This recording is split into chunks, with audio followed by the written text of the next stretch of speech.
గారికి,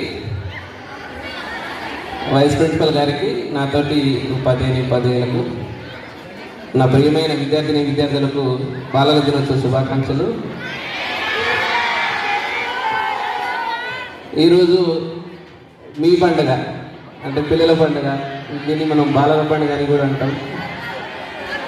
కాబట్టి ఎక్కువ ఇబ్బంది పెట్టకుండా 2 నిమిషాల్లో ముగిస్తాను. మరి ఈ దేశానికి తొలి ప్రధానమంత్రిగా పనిచేసినటువంటి జవహర్లాల్ నెహ్రూ గారి జయంతిని పురస్కరించుకొని మనం ఈ బాలల దినోత్సవాన్ని జరుపుకుంటాం. మరి పిల్లలకి జవహర్లాల్ నెహ్రూకి ఉన్నటువంటి అవినాభావ సంబంధం, మరి ప్రేమ, వాత్సల్యం ఇవన్నీ భవిష్యత్ తరాలకి తెలియజేయాలనే ఉద్దేశంతో ఈ నెహ్రూ గారి జయంతిని బాలల దినోత్సవంగా జరుపుకుంటాం. ఈ సందర్భంగా మీకు ఒక మాట చెప్పాలని అనుకుంటున్నాను. బాలల దినోత్సవాన్ని జరుపుకోవడానికి ముఖ్య ఉద్దేశం ఏంటంటే ఏదో పాటలు కానీ డ్యాన్సులు కానీ చేయడం కాదు.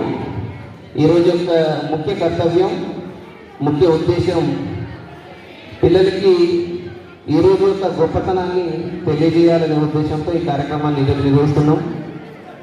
పిల్లలకి ఉన్నటువంటి బాధ్యతలు, హక్కులు, విధులు, స్వేచ్ఛ, స్వాతంత్రం గురించి తెలుసుకున్నప్పుడు మాత్రమే మనం ఈ బాలల దినోత్సవాన్ని జరుపుకోవాలి.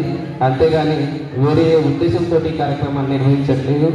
ఎప్పుడైతే మనకున్నటువంటి మీకున్నటువంటి స్వేచ్ఛ, స్వాతంత్రాలను, హక్కులను తెలుసుకున్నప్పుడే నిజమైన బాలల దినోత్సవం జరుపుకున్నట్టు.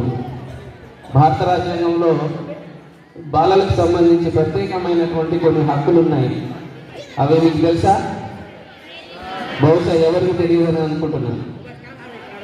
డాక్టర్ బిఆర్ అంబేద్కర్ గారు రాసినటువంటి భారత రాజ్యాంగంలో పిల్లలకి కూడా కొన్ని ప్రత్యేకమైనటువంటి హక్కులు ఉన్నాయి. 18 సంవత్సరాల లోపు ఉన్నటువంటి ప్రతి ఒక్కరిని పిల్లలని పిలుస్తాం. ఎవరు పిల్లలు?